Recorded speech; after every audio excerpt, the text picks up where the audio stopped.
US Secretary of State Antony Blinken arrived in Tel Aviv on another Middle East tour to push for a ceasefire in Gaza.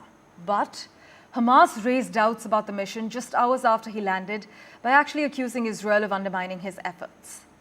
Antony Blinken will use his 10th diplomatic mission to the Middle East since the start of the Israel-Hamas war to press for the quick conclusion of an elusive ceasefire agreement.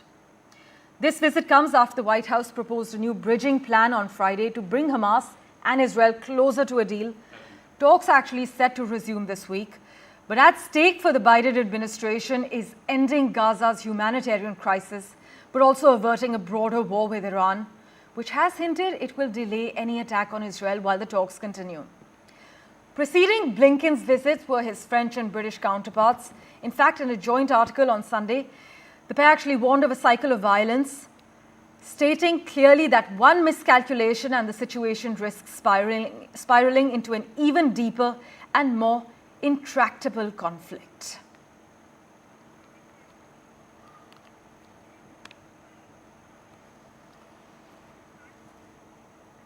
Mohammed Ghazali has been tracking the finer details for us. He joins us live at the moment. Ghazali, what are the details we know about the proposed ceasefire agreement, and what further details can you share regarding Blinken's plan of action in the Middle East this time around? See, first regarding Blinken's visit, this is 9th visit to the Middle East since October 7, once the war broke out between Israel and Hamas in Gaza. And we'll just explain what is the ceasefire deal. The ceasefire deal perhaps suggests that in the first part of the deal is that there should be a 6 weeks pause in the entire war, and then Hamas will release some of the hostages. What is being believed is that perhaps more than 111 hostages are still with Hamas, out of which around 39 are believed to be dead. In the second phase of the entire ceasefire plan is that Hamas will then release all the hostages and there will be no war, there will be permanent ceasefire.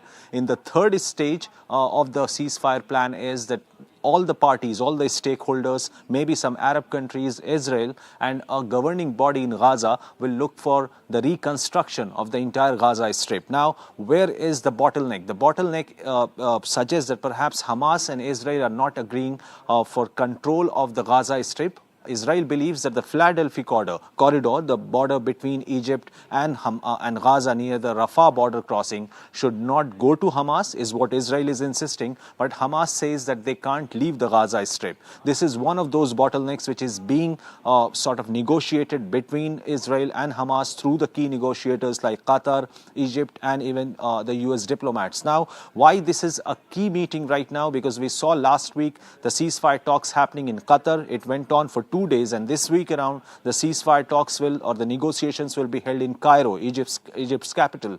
And that is exactly why Antony Blinken is in Israel. He wants to convince both the parties, but first in Israel he will be talking to Mr. Netanyahu, then Israeli President, and also Israel's Defense Minister Yoav Gallant. But the bigger bottleneck is that Hamas has not been part of this negotiation. They keep accusing Benjamin Netanyahu, the Israeli Prime Minister, of sabotaging any negotiation talks.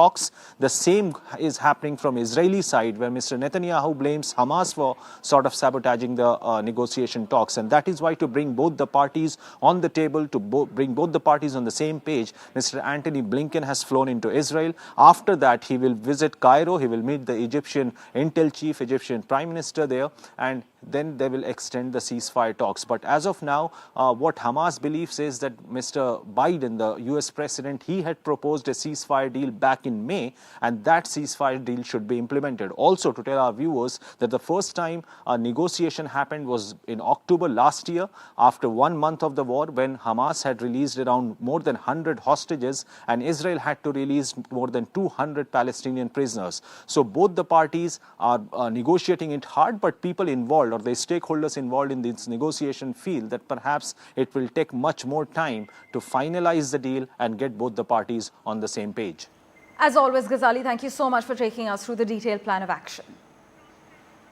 Well, shortly before Blinken arrived in Tel Aviv, the Israeli Prime Minister Benjamin Netanyahu told a cabinet meeting that there are areas where Israel can be flexible, but here's the key: he unspecified areas where it won't be.